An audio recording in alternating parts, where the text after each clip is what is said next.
En el nombre de nuestro Señor Jesucristo, vamos a dar principio en este momento a la grabación de otro tema. Y este tema, pues vamos a llamarle respondiendo al sacerdote Luis Toro. ¿Por qué respondiendo al sacerdote Luis Toro? Porque en sus videos donde habla de tener o de estar lleno del Espíritu Santo, él hace 3 preguntas.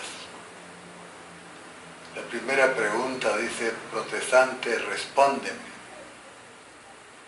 ¿Cómo quedó Santa Isabel llena del Espíritu Santo? La segunda pregunta del sacerdote Luis Toro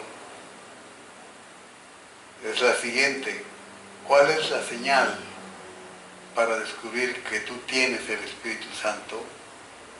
Esta pregunta también va dirigida a los protestantes. La tercera pregunta del sacerdote Luis Toro es: ¿por qué no dice lo mismo que Santa Isabel? Estas son 3 preguntas especialmente que hace el sacerdote Luis Toro en sus videos, y yo voy a tratar de responderle a sus preguntas dentro del amor de Cristo, dentro de un espíritu de humildad, de mansedumbre y de amor cristiano, porque aunque en estos videos él denigra, ofende a los protestantes,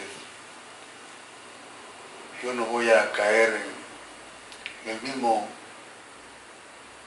plan, la misma manera en que él se dirige burlonamente, despectivamente de los protestantes. Porque incluso, hablando de los evangélicos pentecostales, él se burla y dice, que dicen ellos, gracias hermano, que yo tengo el Espíritu Santo porque oigo voces. Ya lo veremos más adelante esta cuestión. Entonces, voy a leer los versículos donde especialmente empieza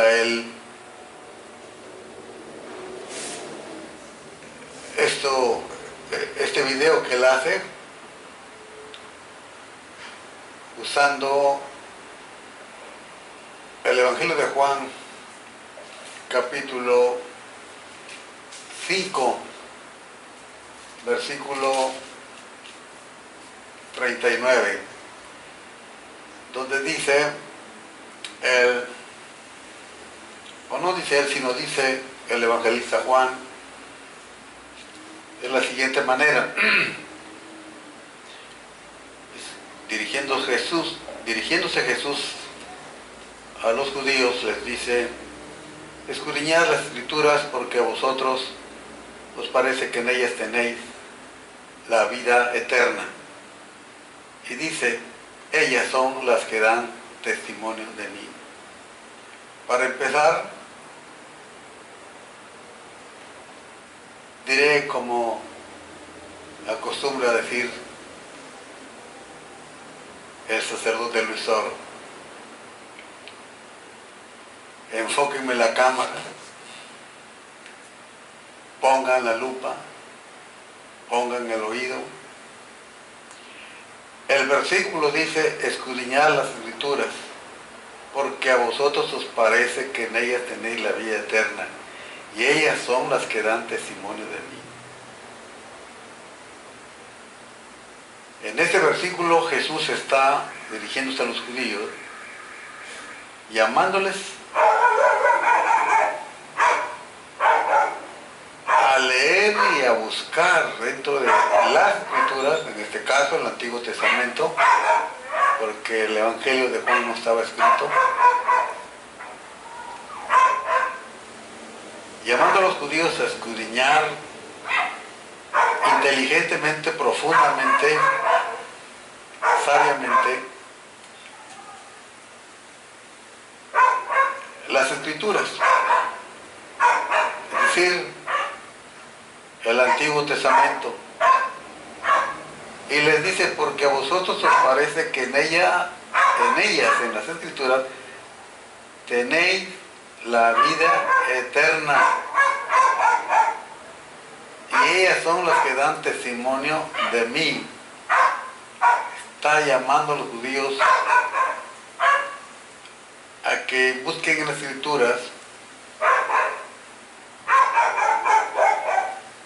la enseñanza de la vida eterna, y que esa enseñanza de la vida eterna se encuentra exclusivamente en Cristo Jesús. Ellas, dice, las Escrituras dan testimonio de mí para asuntos de la vida eterna. No dice que para cuestión de la vida eterna las Escrituras dan testimonio de María. Así que ya está usando mal este versículo.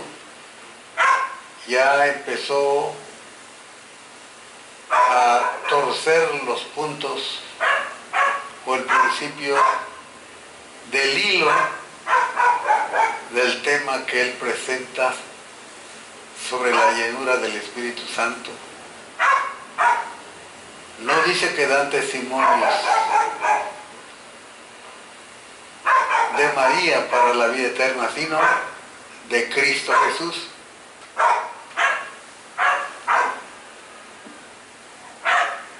Respóndeme, pregunta el protestante, respóndeme, ¿cómo quedó Santa Isabel llena del Espíritu Santo? ¿Cómo quedó? Quiero decirlo aquí públicamente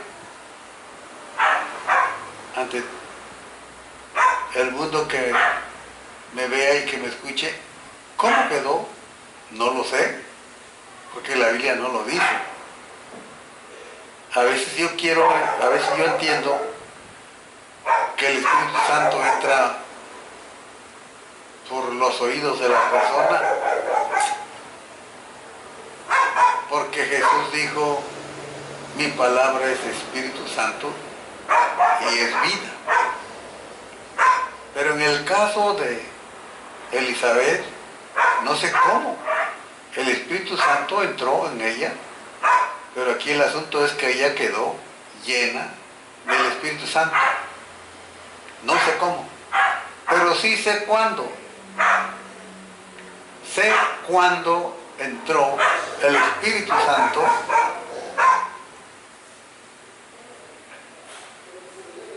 en el interior de María, en el cuerpo de María, en la mente de María, en el corazón de María. Porque el versículo que él mismo usa, Lucas 1:41, dice así, de esta manera, leeré desde el 40, y entró en casa de Zacarías y saludó a Elizabeth, y aconteció que cuando oyó Elizabeth la salutación, el saludo de María, la criatura saltó en su vientre, y Elizabeth fue llena del Espíritu Santo. Entonces, puedo decir, puedo afirmar, creo, cuando ella recibió el Espíritu Santo y fue llena. Lo que motivó fue el oír el saludo de María.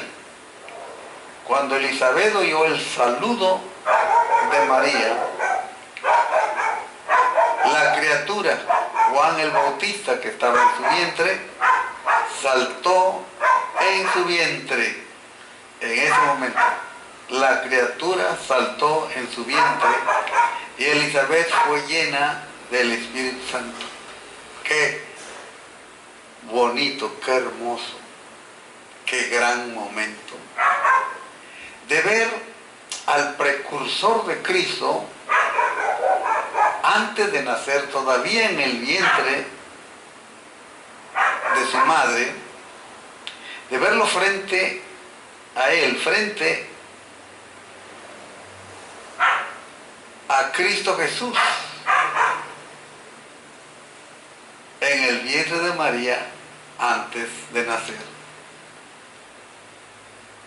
En el momento que María oyó la voz, que Elizabeth oyó la voz de María, en ese instante la criatura saltó en su vientre. En el versículo 15 del mismo capítulo de Lucas 1, capítulo 1 de Lucas, versículo 15, hablando de el profeta Juan el Bautista, dice así la Biblia: porque será grande delante de Dios, no beberá vino ni sidra, y será lleno del Espíritu Santo aún desde el vientre de su madre. En ese instante, sin duda, Juan el Bautista fue lleno del Espíritu Santo. No hay duda, fue lleno, porque lo está diciendo la Biblia. Y en ese instante, digámoslo así, frente a Cristo Jesús, también Elizabeth fue llena del Espíritu Santo cuando la criatura saltó en su vientre. Eso es lo que yo sé y eso es lo que puedo afirmar de cuando María fue llena del Espíritu Santo. Elizabeth fue llena del Espíritu Santo, pero no puedo decir cómo quedó llena. Ni tú lo puedes decir, Luis Toro. Ella, Elizabeth, fue llena del Espíritu Santo en el momento que el niño, antes de nacer, Juan el Bautista,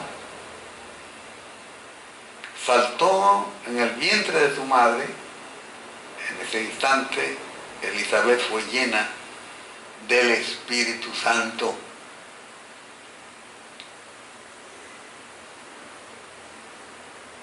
Así dice la Biblia. Y así creo yo. Yo no te puedo decir cuándo. Así que, con tu afirmación al hacer esta pregunta, demuestras un profundo error, una gran equivocación. Ahora, creo que la razón, el motivo, la causa y verdaderamente más importante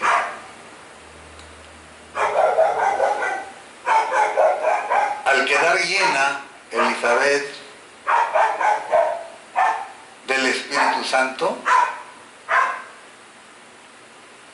que fue cuando ella exclama a gran voz y dijo: bendita tú entre las mujeres, bendita tú entre las mujeres, y bendito el fruto de tu vientre.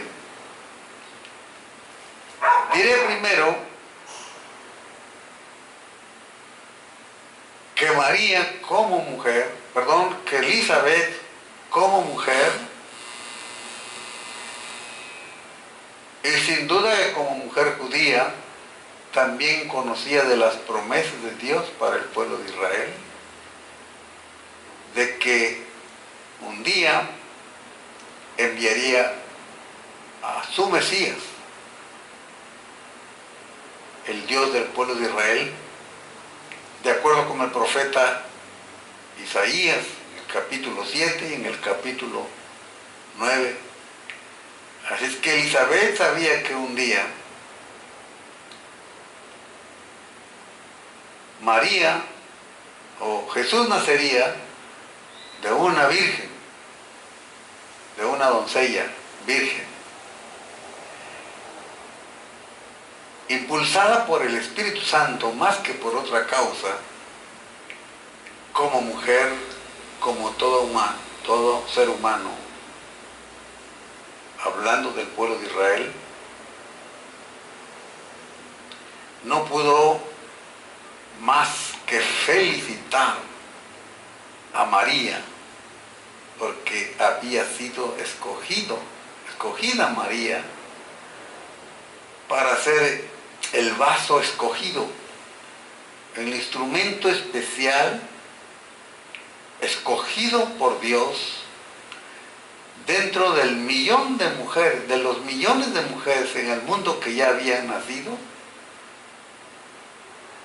y de los millones de mujeres que nacerían después de María. Ella fue escogida para traer a Jesús, el Hijo de Dios, a la tierra. No podía, digamos humanamente hablando, Elizabeth quedarse en silencio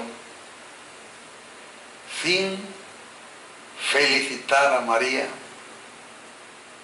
sin mostrarle con sus palabras que ella, en el mundo femenil de nuestro planeta, ella había sido la escogida de Dios.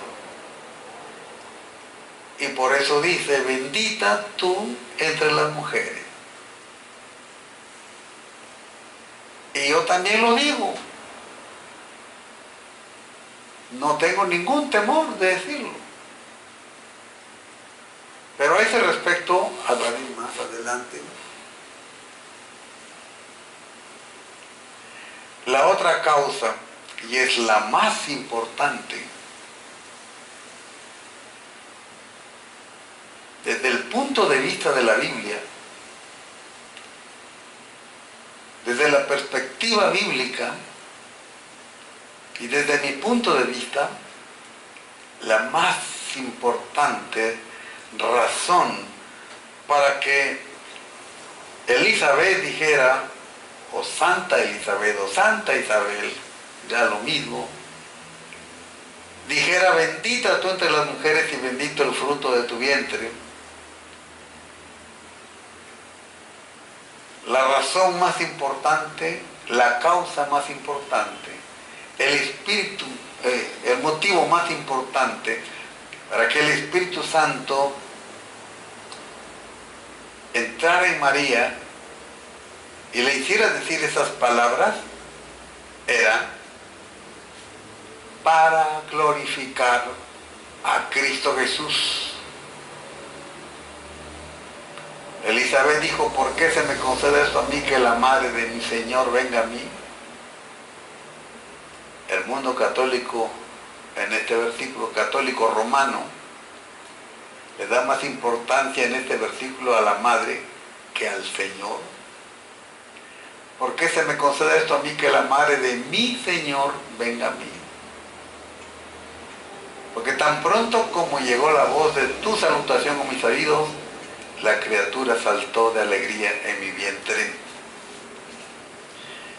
Digamos así, el primer encuentro del precursor de Cristo con Cristo.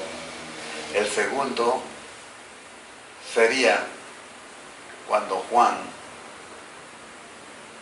bautizó a Jesús 30 años después.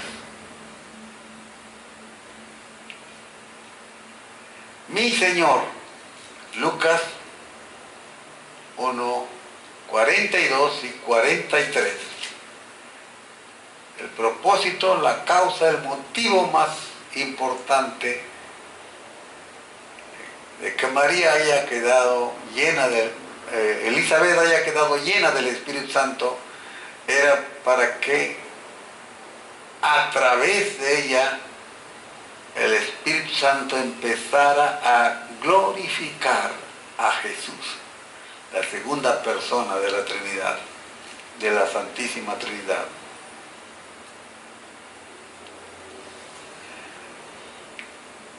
Juan, capítulo 15, versículo 26, nos dice de la siguiente manera: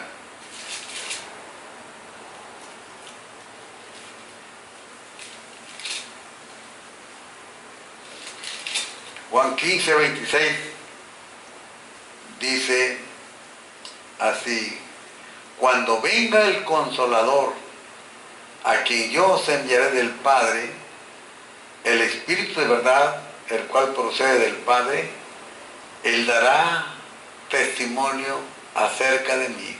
Le estaba hablando a los discípulos aquí de cuando el Espíritu llegara y entrara para permanecer en el corazón de todos los apóstoles.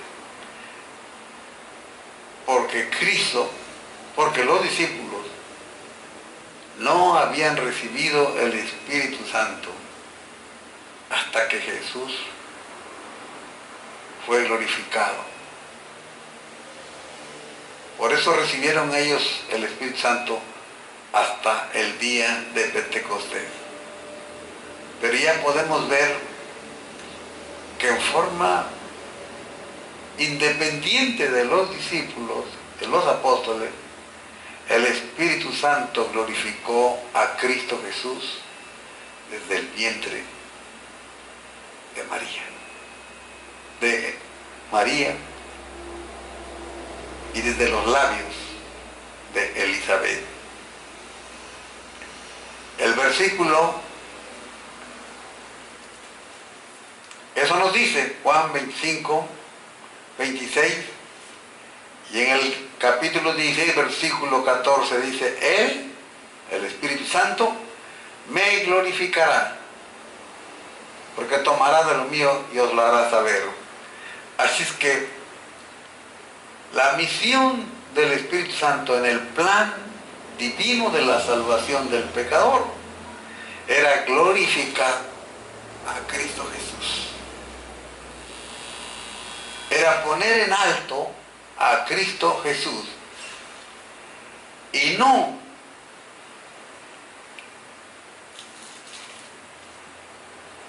como hace el mundo católico romano y todos los apologistas, laicos y curas y laicos. Leyendo el versículo 43 del capítulo 1 de Lucas, exaltan, subliman, elevan, enaltecen, endiosan a la Madre de Jesús.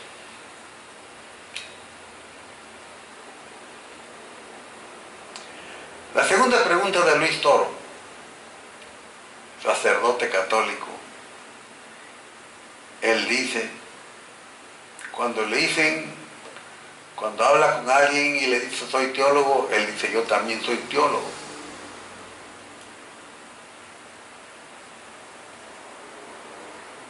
Cuando alguien le dice vamos a hablar de Biblia, él dice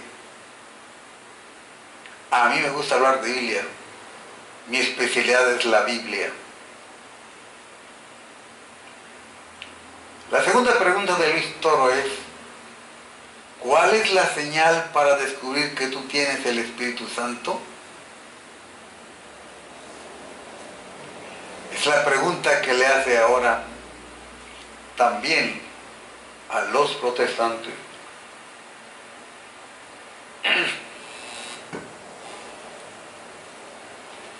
¿Cuál es la señal para descubrir que tú tienes el Espíritu Santo?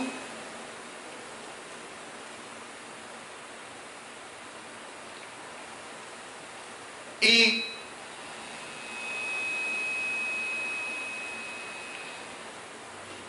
señala que la señal es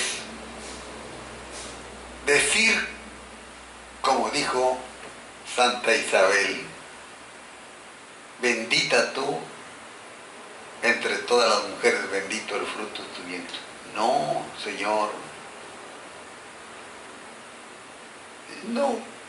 no creo que no conozcas las Escrituras.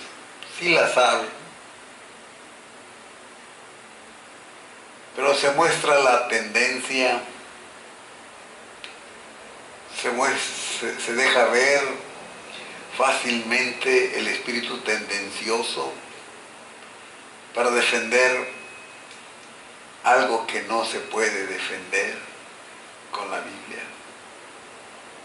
Porque no se puede defender con la Biblia lo que la misma Biblia rechaza.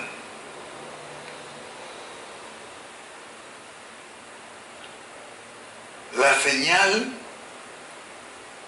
¿cuál es la señal para descubrir que tú tienes el Espíritu Santo? Porque piensa que la señal es decir las mismas palabras que Santa Isabel.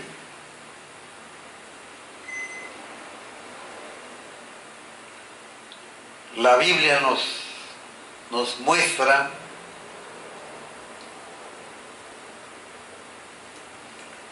cuál es la señal, nos enseña cuál es la señal para descubrir que tenemos el Espíritu Santo. La persona que tiene el Espíritu Santo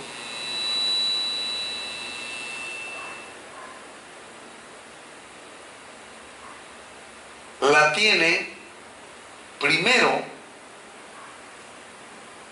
porque ha escuchado la palabra de Dios, la ha aceptado, la ha recibido, ha creído, ha recibido a Cristo Jesús como su Salvador. Y es entonces que la persona recibe el Espíritu Santo. Y el Espíritu Santo desde el interior de la persona empieza a cambiar, a transformar la vida de la persona. Por eso el apóstol Pablo dijo: las cosas viejas pasaron, he aquí todas son hechas nuevas. Porque el Espíritu Santo empieza a trabajar desde el interior del corazón humano para empezar a transformar el hombre viejo, a cambiar el hombre viejo en un hombre nuevo. Y una señal clara, convincente, indiscutible, es que la persona, al someter su vida a Cristo Jesús, su fe ahora se vuelve cristocéntrica. Si era budista, deja de ser budista para seguir a Cristo, para profundizar y desarrollar su fe en Cristo. para testificar de Cristo, para hablar de Cristo, sin que tenga que ser un hombre cultivado en alguna escuela para evangelizar. Testificará de lo que Cristo ha hecho en su vida, hablará de Cristo, vivirá en Cristo, pensará en el futuro con Cristo Jesús. Cristo girará en torno a su vida totalmente. De ahí que los primeros cristianos en la ciudad de Antioquía, los cristianos del tiempo de Cristo, fueron llamados, los discípulos de Cristo, fueron llamados en la ciudad de Antioquía por primera vez cristianos, porque Cristo era el centro de su vida y de su fe y de su predicación. No eran marianos, no eran papistas,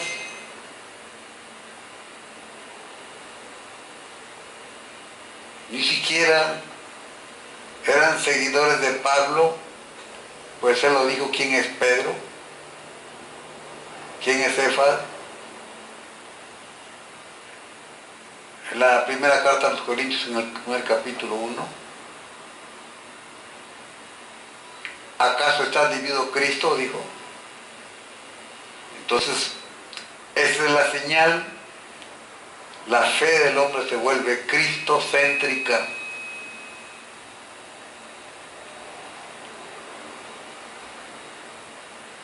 Por eso en el Nuevo Testamento, en los evangelios Mateo, Marcos, Lucas y Juan, no encontramos que las mujeres que siempre andaban siguiendo a Jesús, sirviendo a Jesús, no encontramos que esas mujeres constantemente estuvieran diciendo a María, bendita tú entre todas las mujeres. No encontramos que sus reuniones de adoración a Dios tomara parte esa palabra o estas palabras de Elizabeth a María, bendita tú entre todas las mujeres. No fue en el tiempo apostólico, no fue parte de la liturgia de los seguidores de Cristo el estar repitiendo, bendita tú entre todas las mujeres. Ni las mujeres, ni los apóstoles, ni Pedro, ni Pablo, ninguno de ellos en las cartas apostólicas, en el Apocalipsis, encontramos que los discípulos hayan elevado a María al nivel que le elevó el catolicismo romano a partir de la intervención del emperador Constantino. No encontramos eso de que María fuera la madre de Dios. No la encontramos. Fue a partir de Constantino, el 325 para adelante, cuando el catolicismo, lo que es ahora el catolicismo romano, le puso el altar, el trono de una diosa y la sentó ahí. Y por eso constantemente insisten el mundo católico romano en esto. Así es que las palabras de Isabel a María, bendita tú entre todas las mujeres, o Dios te ha bendecido abundantemente, no es una señal para descubrir que tienes el Espíritu Santo, porque no lo vemos que lo estuvieran repitiendo los primeros discípulos de Jesús.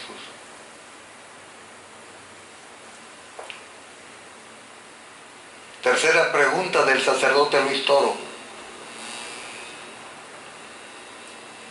¿Por qué no dice lo mismo que Santa Isabel? Pues, ¿cómo no? Cuando tú dices, sacerdote Luis Toro, que nosotros no decimos eso, que no amamos a María, que la rechazamos, estás diciendo una calumnia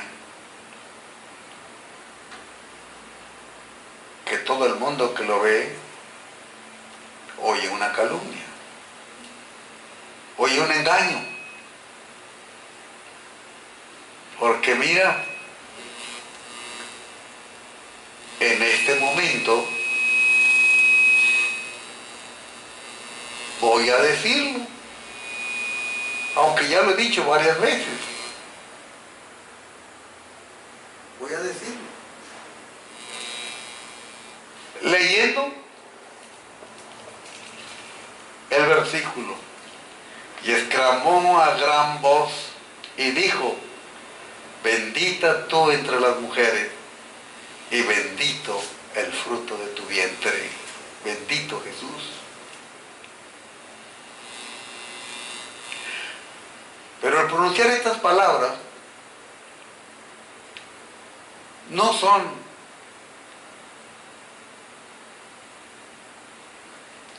una muestra, una señal de que tengo el Espíritu Santo. No, no. No insultamos a María. No decimos que no es bendita, no es cierto. Mientes públicamente. Mucho menos decimos que María es una prostituta. Mucho menos decimos que es una ramera. Es un pecado tan grande que estás cargando en tu alma y que cada día te hunde más en las profundidades del infierno. Nunca decimos, tengo más de 70 años en el Evangelio. Nunca he oído esas palabras entre los evangélicos. No he dicho eso, no lo he oído, nunca lo he dicho tampoco. No. Cuando el creyente dice que María es una pecadora, lo que tú haces es explotar, capitalizar, como dicen,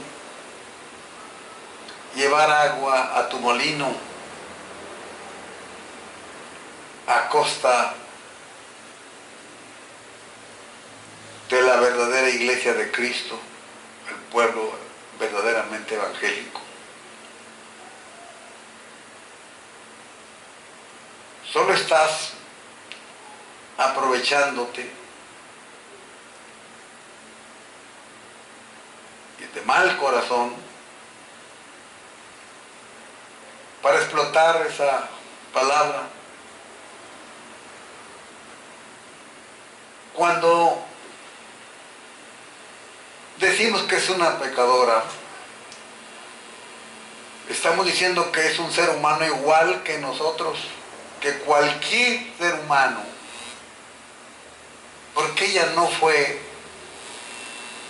engendrada por el Espíritu Santo como lo fue Jesús. María tuvo padre y madre humanos y ellos fueron también pecadores. Su padre y su madre tuvieron padres humanos, padre y madre. Así sus bisabuelos, tatarabuelos, hasta llegar a Adán, todos eran imperfectos.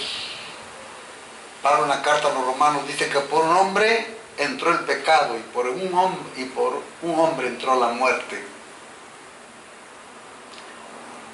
Por eso él dice, por cuanto todos pecaron, están destituidos de la gloria de Dios, Romanos 6:23. No hay en la Biblia un solo versículo donde se hable donde diga que María es inmaculada, que María no participó de lo que en el mundo católico se conoce como el pecado original,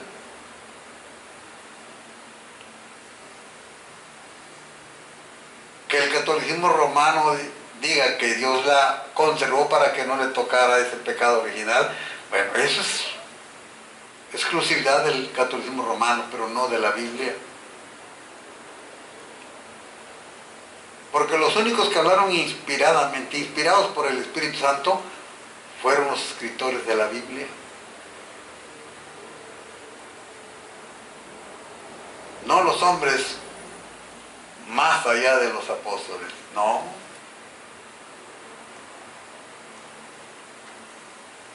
Era un ser humano, fue un ser humano como nosotros.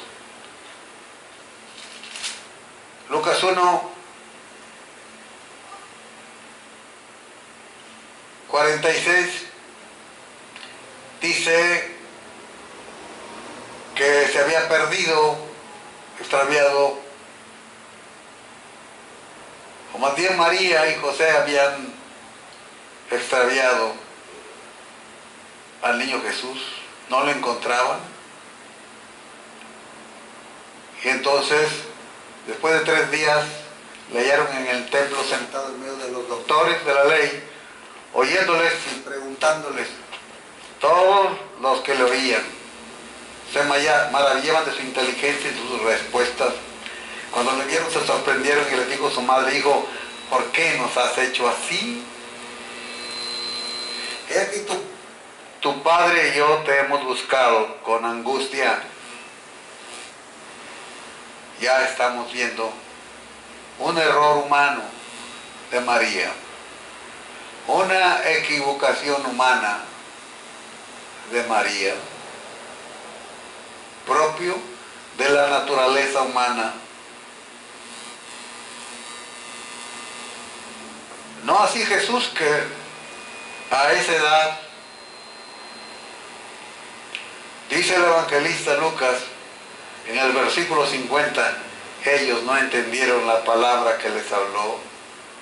Eran seres humanos con todos los defectos y las deficiencias del ser humano, que damos una naturaleza pecaminosa. Catolicismo romano dice pecado original. Jesús le respondió a su madre y a José, su padre adoptivo: ¿por qué me buscabais? ¿Por qué me buscabais? ¿No sabíais que en los negocios de mi padre me es necesario estar? ¿No les parece eso una reprensión de Jesús, Dios en la carne?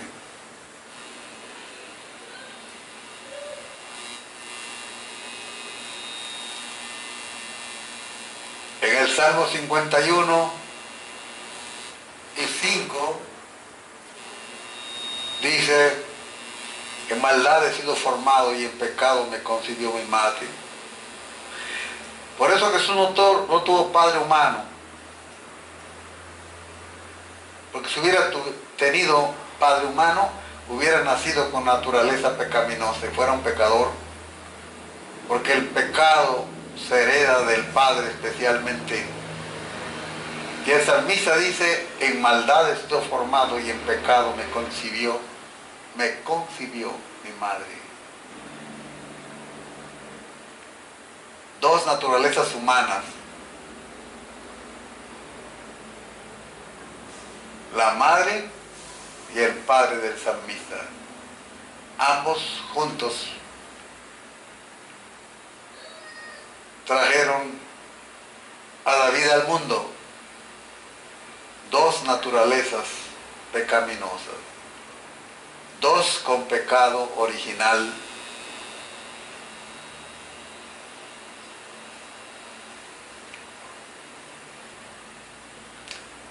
No repetimos, no decimos constantemente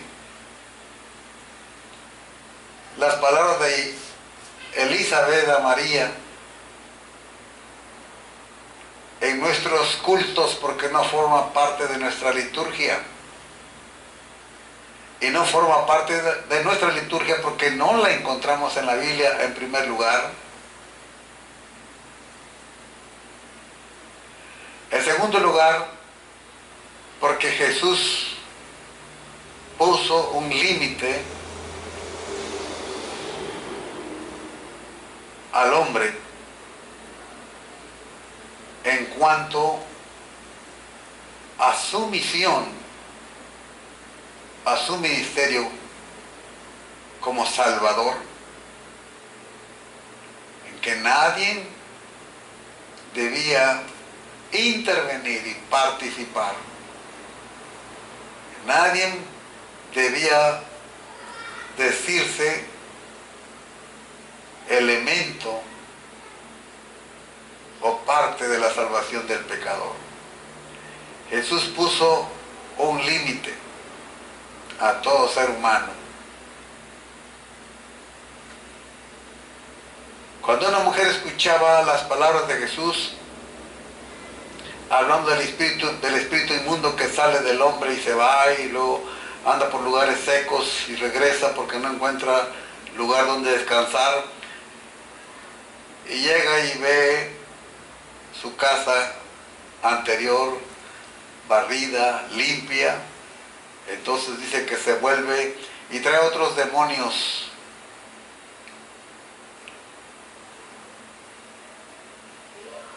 y regresa y entra a su casa que está barrida y adornada, y dice que la situación se vuelve peor que antes. Cuando Jesús estaba diciendo estas palabras, una mujer que le estaba escuchando gritó fuerte delante de todos: bienaventurado el vientre que te trajo y los pechos que te amamantaron. Pero Jesús le puso un alto a la mujer, a todos los que lo escuchaban y a todos los que le escuchamos hasta ahora. ¿Por qué? Porque el único digno de alabanza, de veneración, de adoración, es la segunda persona de la Trinidad, Cristo Jesús. Por eso Jesús le dijo a las mujeres: más bienaventurado aquel que oye la palabra y la recibe.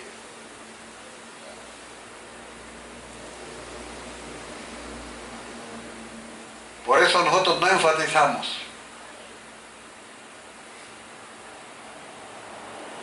No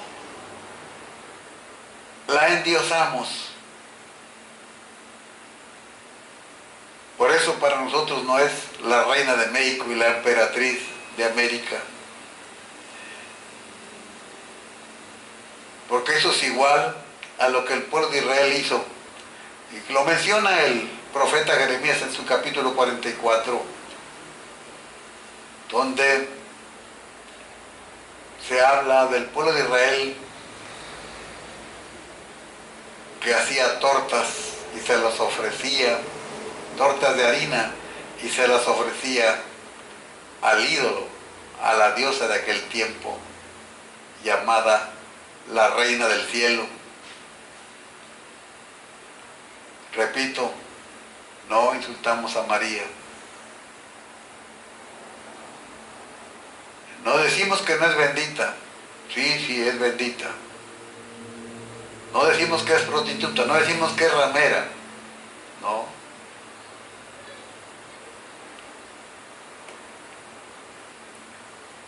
En el Evangelio de Juan, capítulo 2,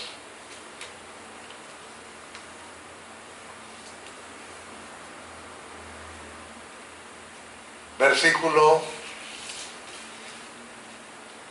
3 y 4.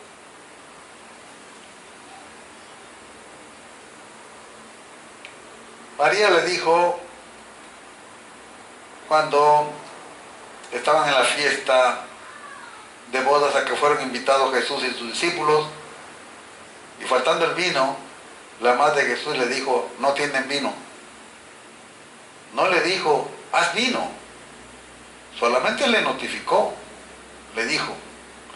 Pero ella se equivocó al decirle, no tienen vino. Porque Jesús le dijo, ¿qué tienes conmigo, mujer? Aún no ha venido mi hora. Es decir, es algo que no te incumbe, ni a ti ni a mí, el que no tengan vino. María se equivocó, y el equivocarse es de humanos. El equivocarse es propio de una naturaleza humana, tendiente que al principio es inocente, pero al irse desarrollando en la vida, en este mundo, tiende hacia el pecado. Y una de sus debilidades, producto de la naturaleza pecaminosa, del pecado original, es equivocarse. Solo Dios no se equivoca, y María se equivocó. Porque Jesús le dijo, ¿qué tienes conmigo, mujer? Aún no ha llegado mi hora, es asunto mío.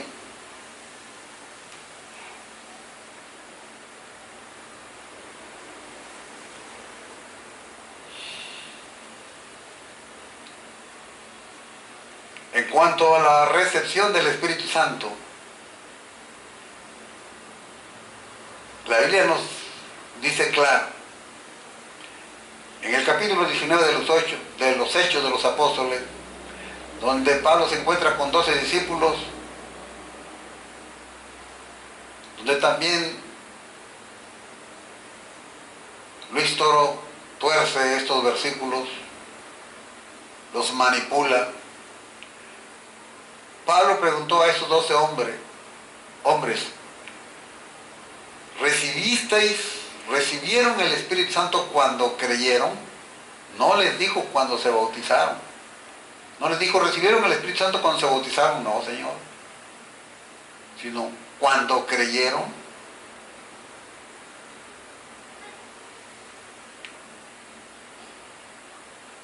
Y el resto de los versículos demuestra la total equivocación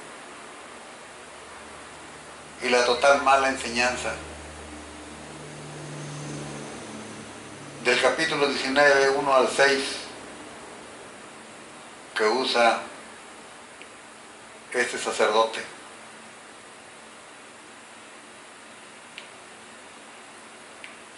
El apóstol Pablo nos enseña con estas palabras, con esta pregunta, ¿recibisteis el Espíritu Santo cuando creísteis? Nos enseña que el Espíritu Santo se recibe cuando la persona cree, acepta, recibe a Cristo como su único Señor, su único Salvador. Es entonces cuando recibe el Espíritu Santo. Con esa pregunta, Eso nos enseña el apóstol Pablo en el libro de los Hechos, capítulo 19. Y en la carta de Efesios, capítulo 1, versículo 13,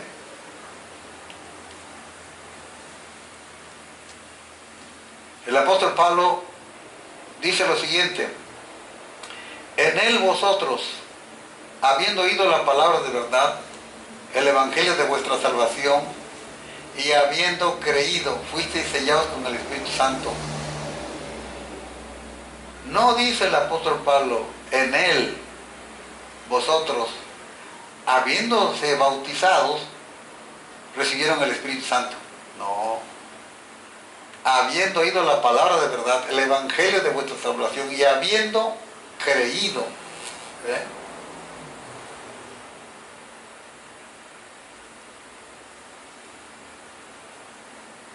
Fueron sellados con el Espíritu Santo. Dice el apóstol Pablo en Efesios capítulo 1, versículo 13. Entonces primero hay que recibir el Espíritu Santo y después ser llenos. ¿Cómo se llena la persona del Espíritu Santo después de haberlo recibido? ¿Cómo ser lleno? Veamos lo que nos dice el mismo apóstol Pablo.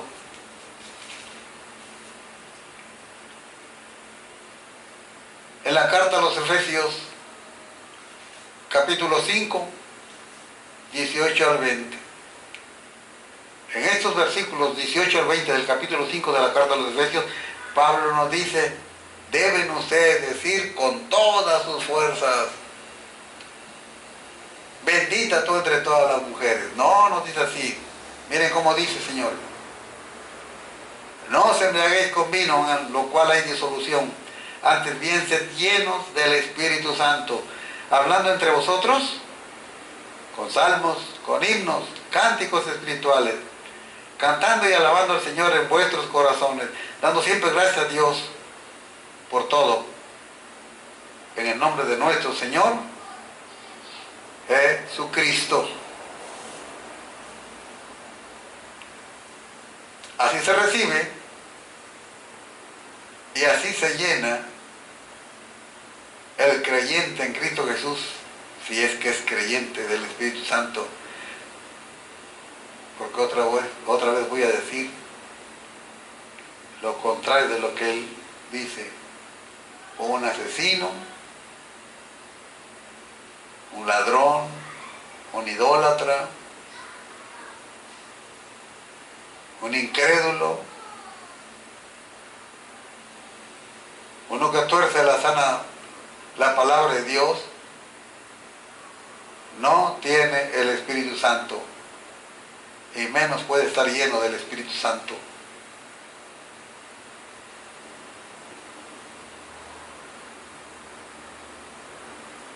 Dice también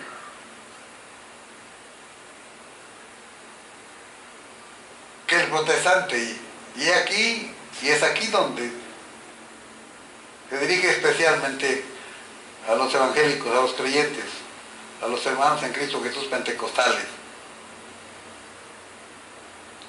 Es aquí donde él se dirige a ellos y dice que el protestante dice: tengo el Espíritu Santo porque oigo voces, y agrega Luis Toro que esas voces son sin duda que son voces de demonios. Así se burla de los pentecostales, pero al burlarse de los pentecostales también se está burlando de su hermano en la fe, teólogo, maestro, predicador y quién sabe cuántos títulos tiene este señor, que siendo teólogo pentecostal, joven, tenía la cátedra de teología en su seminario pentecostal de las Asambleas de Dios.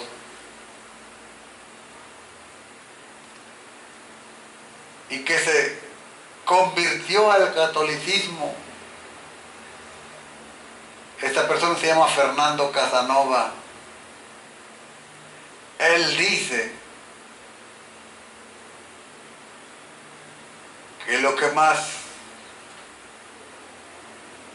lo impulsó a convertirse a la verdadera iglesia de Cristo, la iglesia católica, es que oyó la voz de Dios que le dijo: Fernando, Fernando, Fernando, Fernando. Y si no, vean sus videos donde da su testimonio el tal Fernando. Yo estoy plenamente seguro que las voces que oyó son de poderosos demonios.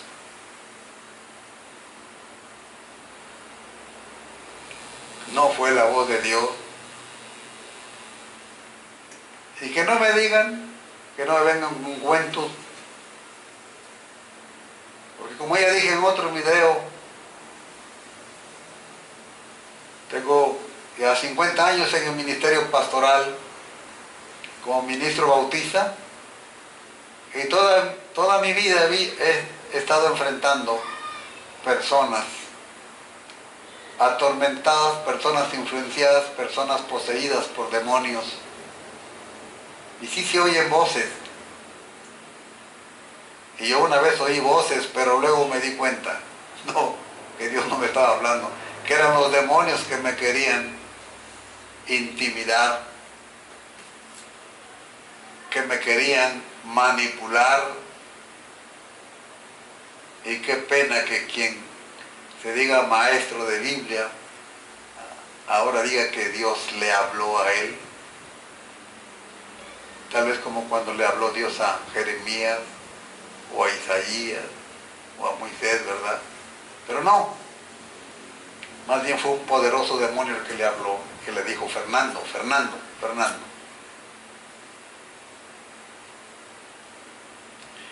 También dice Luis Toro que Jesús nos dejó a Dios por Padre, como dice en Juan 20:17.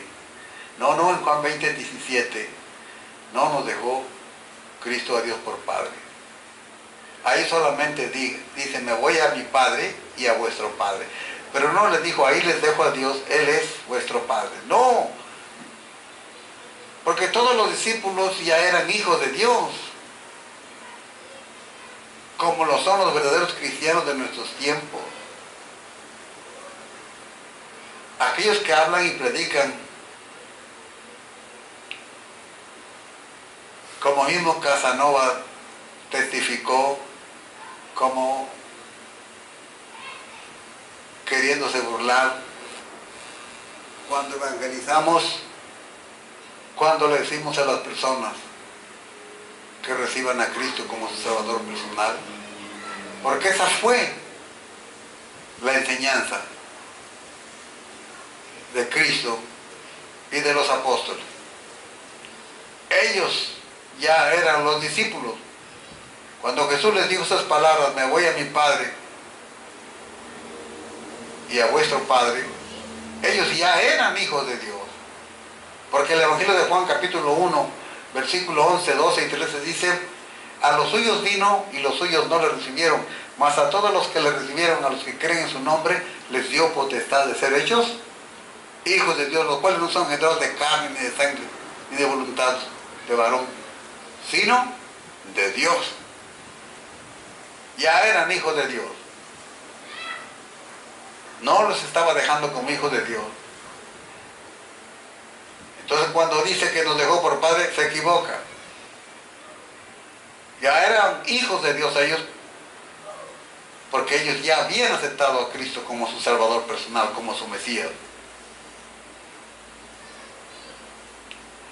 Y luego dice: no éramos hijos de María, pero Jesús nos dejó a María por madre, como dice Juan 19:26. No, ahí no dice que nos dejó por María, a María como por madre a todos los creyentes en Cristo Jesús. No.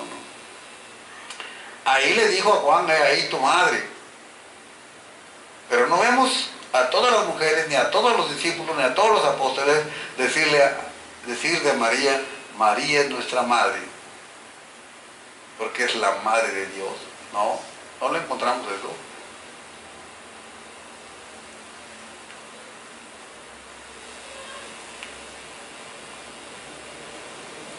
Vuelvo a repetir,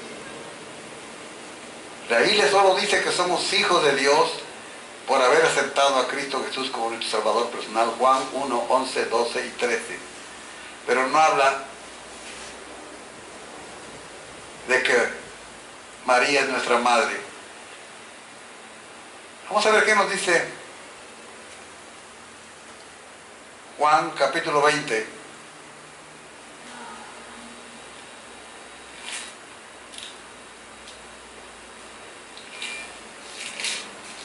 Juan capítulo 20 y versículo 17 nos dice así: Jesús le dijo, no me toques, porque aún no he subido a mi Padre, mas ve a mis hermanos y diles, subo a mi Padre y a vuestro Padre, a mi Dios y a vuestro Dios. Ellos ya eran hijos de Dios. No los estaba dejando a ellos como hijos de Dios. Ellos ya eran hijos de Dios. Solamente les está confirmando, reafirmando que eran hijos del Padre de Jesús. Por eso somos, dice el apóstol Pablo, herederos y coherederos juntamente con Cristo.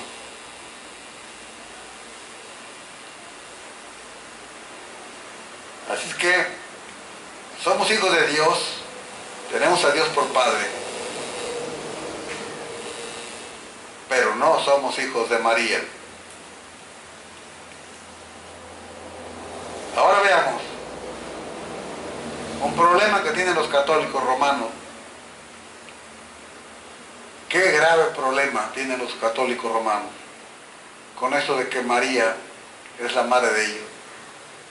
¿Cuántas madres tienen pues entonces? ¿Cuántas madres tienen? Responda, sacerdote. ¿Cuántas madres tienen? Porque creo que fue Cipriano el africano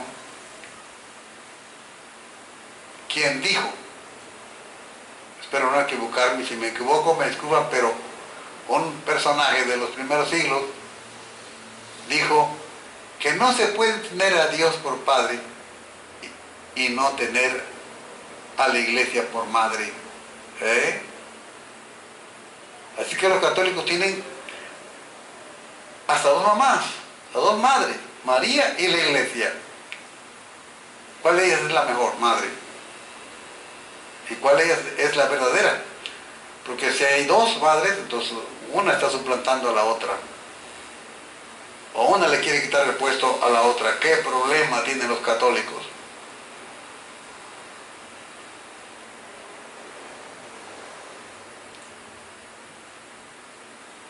María no es nuestra madre.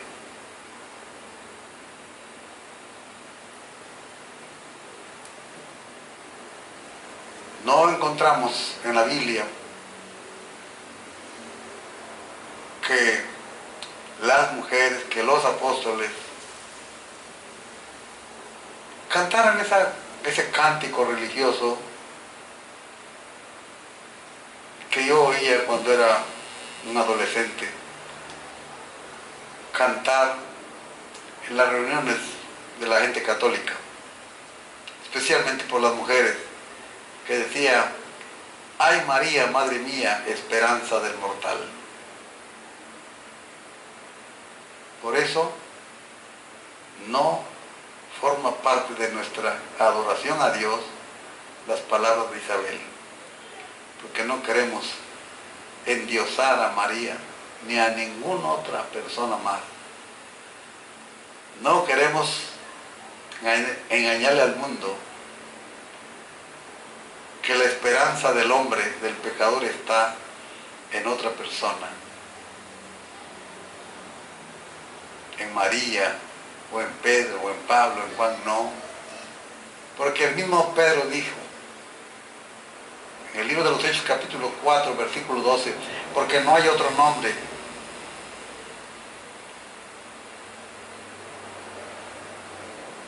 Porque no hay otro nombre debajo del cielo, dado a los hombres, en el cual podamos ser salvos. ¿Cómo es posible que la gente cante este canto religioso